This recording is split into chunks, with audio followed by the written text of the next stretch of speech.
paddle up and down, trying to... It'd be nice if I could pick up the spare here, guys. There you go. Okay, so then I hit 2. Tail Gunner, but Tail Gunner, almost as it was meant to be played. I've had to tweak the controls for this a little bit, but trackball with this is so much easier. Well, I guess I never tried to play it with a mouse except for those Flash games. I should have. Oh, come on. It is this, yeah. So the way that this game came into my life was at the State Fair, the New York State Fair. I had a friend. He's not with us any longer, and he would do stuff at the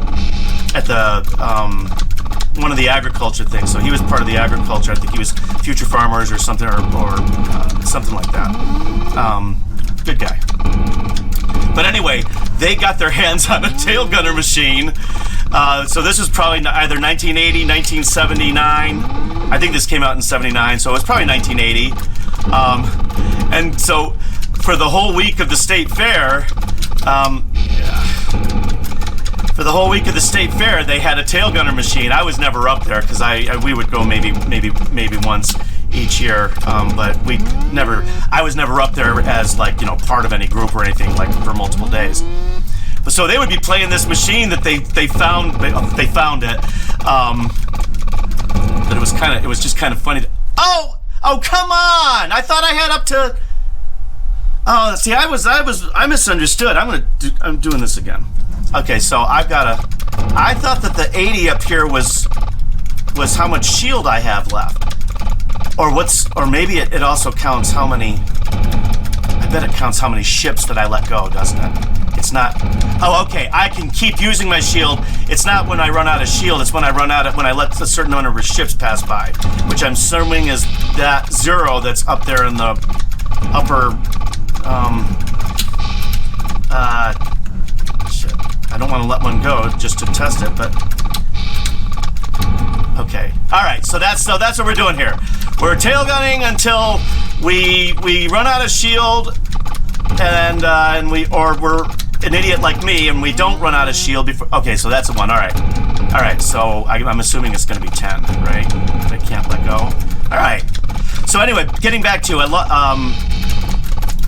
I love vector games, and so this was not one of the first vector games that I saw, but I think it's one of the first, one of the earlier vector games. I just didn't see it right away. And I was never a real Asteroids person, but I loved Tempest, and I loved Battlezone. And I actually played Tempest and Battlezone a lot. You didn't see Battlezone as much because that cabinet took up a lot more room. So that was kind of like, Discs of Tron or one of the sit-down Star Wars you didn't see very often. I want to score here, right? Come on. At least if I'm going to use my shield, at least get them. This reminds me a little bit of those early Apple II Star Wars games when you would sit there and you would just have a TIE fighter on the screen and you just basically do your paddle up and down trying to... It'd be nice if I could pick up the spare here, guys. There you go. Okay, so then I hit 2. Okay. What was I talking about? I don't remember what I was talking about. So anyway, I was never into Asteroids as much, but I think I love the vector games just because they looked so futuristic, I guess, because we were in an era, when the graphics were a big deal. Graphics. I don't want to be a little dot. I don't want, I want to have a character. I don't want to look like a Pez candy. So they were always trying to outdo the graphics and stuff, and I think that the gameplay kind of suffered sometimes, and I think that some of the vector games, because they didn't rely on the graphics, they had to be a little bit more interesting gameplay wise. I think that's the same thing in general. Is just for the most part, people are. Let's see, I'm down to 7. I got 3 more passes here. I might have to try to pay attention here. Going for the big score.